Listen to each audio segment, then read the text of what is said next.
betrayal. The darkness is not just what was done to her, it's what she had to become to survive it. You can meet such a woman at any stage of life, in an office meeting, at a coffee shop, online, and you'll feel a subtle pull.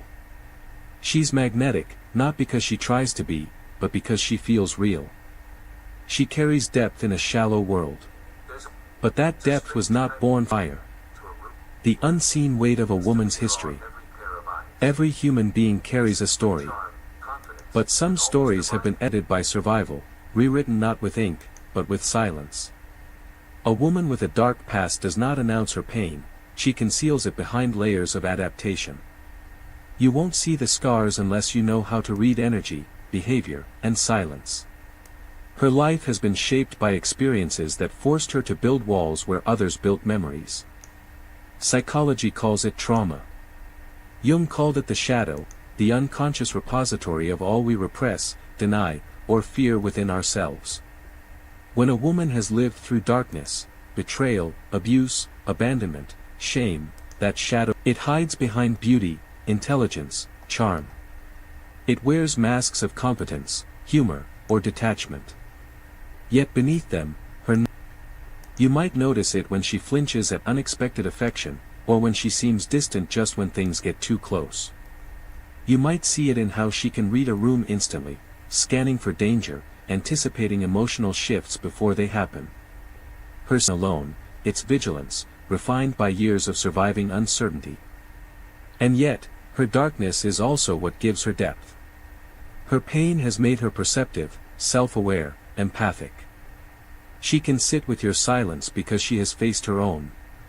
But loving such a woman requires discernment. The Stoics taught that wisdom begins in observation, seeing reality as it is, not as we wish it to be. If you want to understand her, you must learn to observe without judgment, to sense the hidden language of her behavior. Not to diagnose. Not to fix. But to see. What follows are 10 signs of doom, but of history. Each is a window into how the past shapes the present, how survival leaves fingerprints on the soul. Sign 1, Choreography. They hold what words have learned to conceal. There's a quiet depth to them, a stillness that feels older than her age. Sometimes they seem tired, even when she's smiling.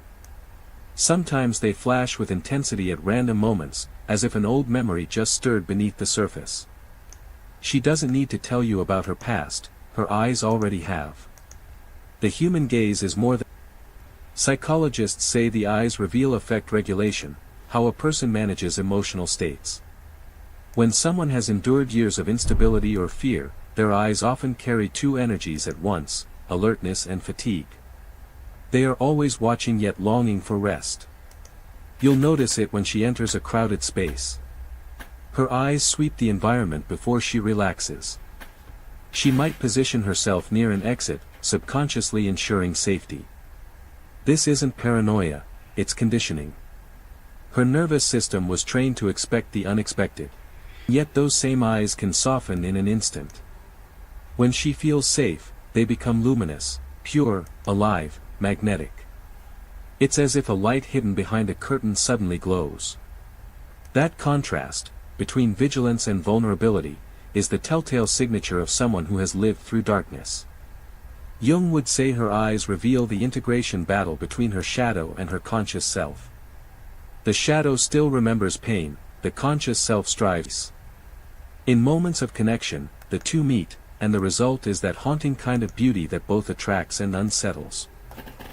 Sign 2, she distrusts love, even when she craves it. She wants to love. She truly does. But love terrifies her, not because she doubts its existence, but because she knows its cost. To someone who has walked through darkness, love is no longer... It's a battlefield of memory. She remembers what love felt like when it was unsafe, promises came, her mind whispers caution. You'll see it in subtle ways. She may hesitate before returning a compliment. Humor. She may be a good man, her mind still interprets tenderness through the lens of old pain. She doesn't see you, not fully, she sees the echoes of what once was. To the Stoic, trust is not blind, Trust is not blind faith, it's earned calmness, it's earned calmness. She cannot trust until her perception of safety is rebuilt. And that takes time, not words, not promises, but consistency. The Stoics would remind us that patience is an act of love. It is the refusal to rush what the soul has not yet healed. If you ever love such a woman, understand this, her hesitation is not rejection. Her testing is not manipulation. It's the only way she knows to measure if she can rest in your presence without fear of collapse. The hidden test. She will test you, not overtly, but emotionally. She might retreat just when things become intimate. She might provoke mild distance to see if you will chase, criticize, or remain steady. It's not a game. It's a subtle of her old wounds, a way of asking, will you still be here when I'm not easy to love? Many men fail this test because they respond with frustration or ego. But the test is sacred, if you see it rightly. It is her soul's way of confirming whether safety can coexist with affection, something she has never fully known. The Stoics taught the importance of constancy, the ability to remain unmoved by external fluctuations.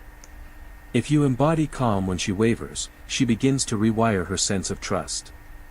Slowly, her fear of love begins to dissolve. The inner war. The dark past leaves her with two opposing voices. One says, don't get close. People hurt you. The other whispers, please don't leave. I'm tired of being alone.